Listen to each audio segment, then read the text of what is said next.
যে কোনো মূল্যে আগামী বিএনপি সরকার দুর্নীতির টুটি চেপে ধরবে। আগামী দিনে আমরা একইভাবে কঠোর হস্তে দেশের আইন শৃঙ্খলাকে নিয়ন্ত্রণ করব।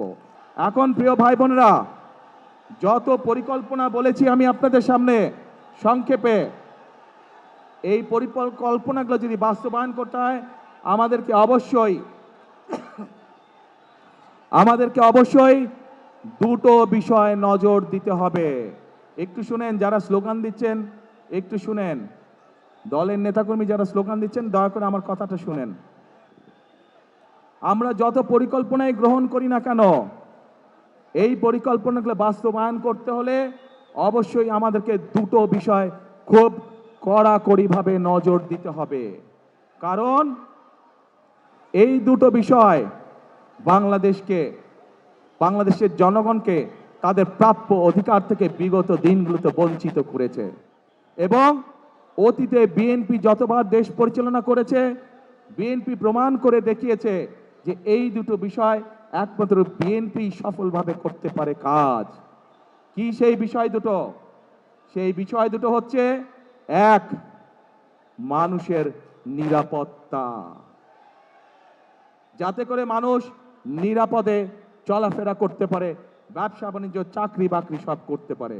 প্রিয় ভাই বোনেরা, বিগত সময় যখন বিএনপি ক্ষমতায় ছিল, দেশনেত্রী খালেদা জিয়া যখন দেশ পরিচালনা করেছেন, আপনারা দেখেছেন যেই হোক না কেন, এমনকি আমাদের দলের অনেক লোক যারা কোনো অনৈতিক কাজে নিজেকে জড়িত করেছে, আমরা তাদেরকেও ছাড় দেইনি। আজ এই দেশের জনগণ, এই দেশের মানুষ যদি বিএনপির পাশে থাকে, ইনশাআল্লাহ আগামী দিনে আমরা একইভাবে কঠোর হস্তে দেশের আইন শৃঙ্খলাকে নিয়ন্ত্রণ করব, যাতে দেশের সাধারণ মানুষ, খেটে খাওয়া মানুষ যাতে করে নির্বিঘ্নে জীবিকা নির্বাহ করতে পারে। প্রিয় ভাই বোনেরা, আমরা যতই পরিকল্পনা গ্রহণ করি, আরেকটি বিষয় আছে, যদি সেই বিষয়টিকে আমরা নিয়ন্ত্রণ না করি তাহলে আমাদের কোনো পরিকল্পনা সফল হবে না। কি সেটি?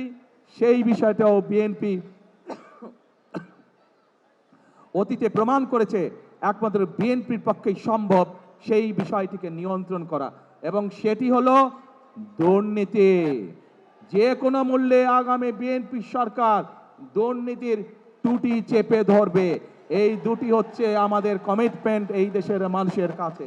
কারণ বিএনপি সরকার অতীতেও প্রমাণ করেছে, 96 সাল থেকে 2001 সাল পর্যন্ত যেই সরকার ছিল, তারা দুর্নীতিতে দেশকে নিচের দিকে নিয়ে গেছিল।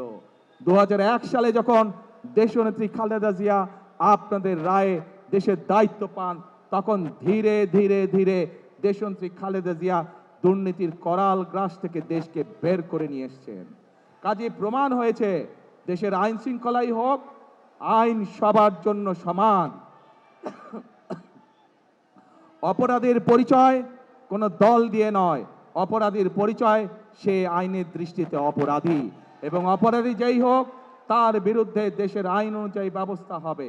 কাজেই দুর্নীতি যেই করুক, দুর্নীতি যারাই করুক, তাদের বিরুদ্ধে দেশের আইন একইভাবে প্রযোজ্য হবে।